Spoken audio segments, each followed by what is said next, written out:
Right now, banks just posted some of their best earnings in years. Tech stocks, the same stocks that carry the market for most of the last few years, just had one of their worst weeks in a long time. And somewhere in the middle of all that, most people are still trying to figure out why the economy on the news doesn't match the economy they're actually living in. If that gap sounds familiar, it should, because it isn't new and it isn't temporary. It's a pattern that shows up every single cycle under completely different headlines, and almost nobody ever explains the actual mechanism behind it. So let's fix that once in a way that'll make sense whether you're watching this today or 5 years from now. Here's why this confusion exists in the first place. Turn on any financial news channel and you'll hear the market and the economy talked about almost interchangeably. Stocks rally, and the headline says the economy is booming. Stocks sell off, and the headline says the economy is in trouble. It's convenient shorthand, and most of the time nobody bothers to clarify that these are actually two separate systems, measuring two separate things that happen to influence each other sometimes and completely diverge at other times. So let's start with what the stock market actually measures. At its core, the stock market is a running bet on the future earnings of a relatively small number of large, publicly traded companies. When you hear about the market, most of the time people mean an index like the S&P 500, which tracks roughly 500 companies. 500. Meanwhile, there are more than 33 million businesses operating in the United States. The overwhelming majority of them are privately owned, never listed on any exchange, and completely invisible to the stock market's daily price movements. Your neighborhood restaurant, the local contractor, the regional trucking company, the small manufacturer 2 towns over, none of that shows up when an index posts a new record high. The stock market isn't measuring the economy. It's measuring investor expectations about the future profits of a specific, narrow slice of very large companies. Meet Sarah.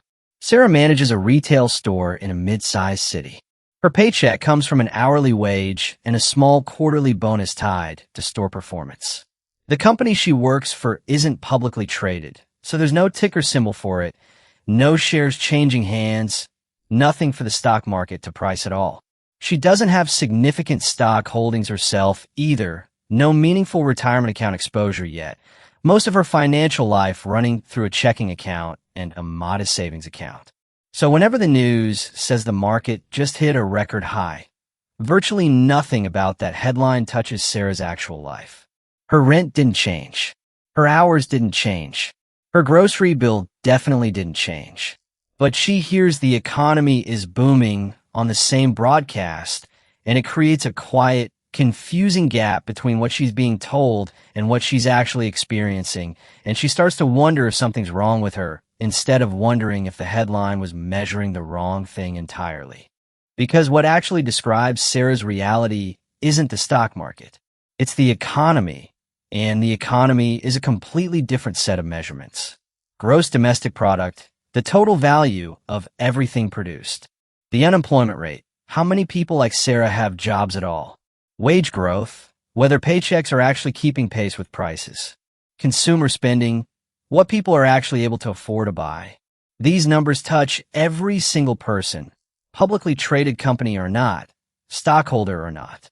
They're the ones that determine whether Sarah can afford her rent this year, not whether some index fund posted a green day. So why do these two things drift apart so dramatically, so often? There are 3 real mechanisms behind it, and none of them are conspiracy. They're just how the two systems are actually built.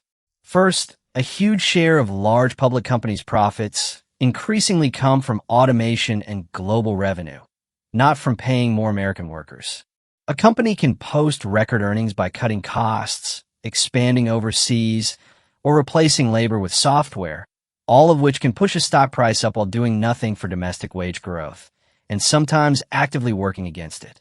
A company doubling its profits through efficiency gains and international sales doesn't need to hire a single additional worker in Sarah City to make that happen, and often doesn't. Second, stock buybacks.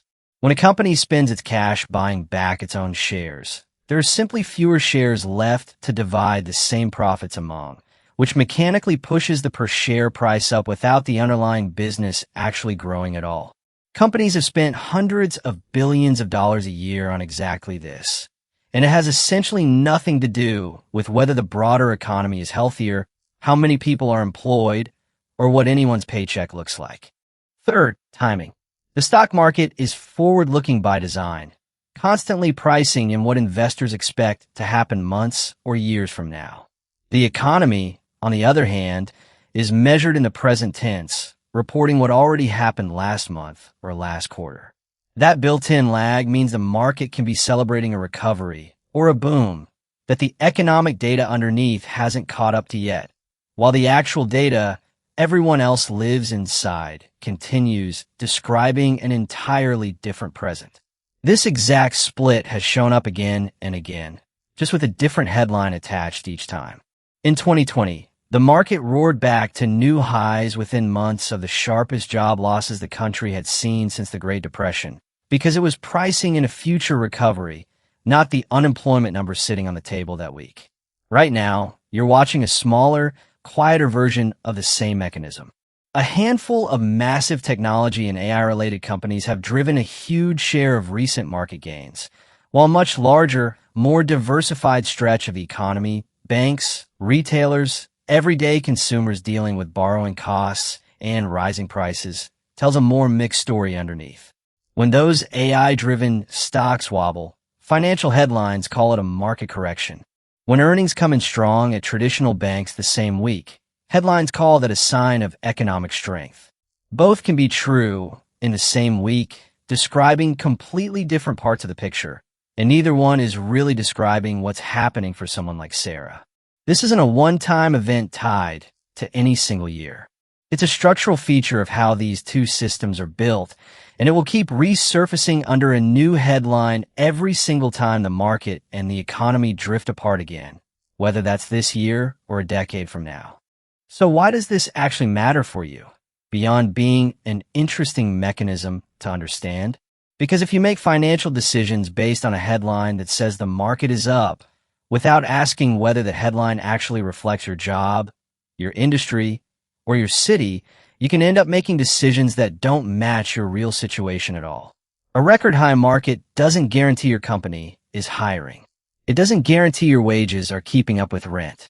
It doesn't even guarantee the industry you work in is doing well, since a handful of massive companies can single-handedly drag an entire index higher, while dozens of other sectors quietly struggle underneath, sometimes for years at a time, without ever showing up as a dent in a headline number. Before treating any market headline as a verdict on your own financial life, it's worth asking one simple question, no matter what year it is when you're asking it. Does this number actually describe the specific company, industry, and region I depend on? Or does it just describe a small handful of companies that happen to get all the attention that week?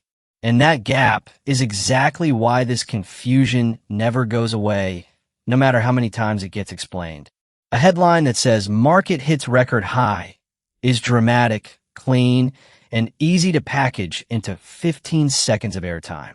A headline that says job growth in the sectors most people actually work in is lagging behind a handful of large tech companies' earnings is accurate, but it doesn't fit as neatly into a cheer-in, and it definitely doesn't get the same number of clicks. So the simpler, more dramatic version wins, over and over, cycle after cycle.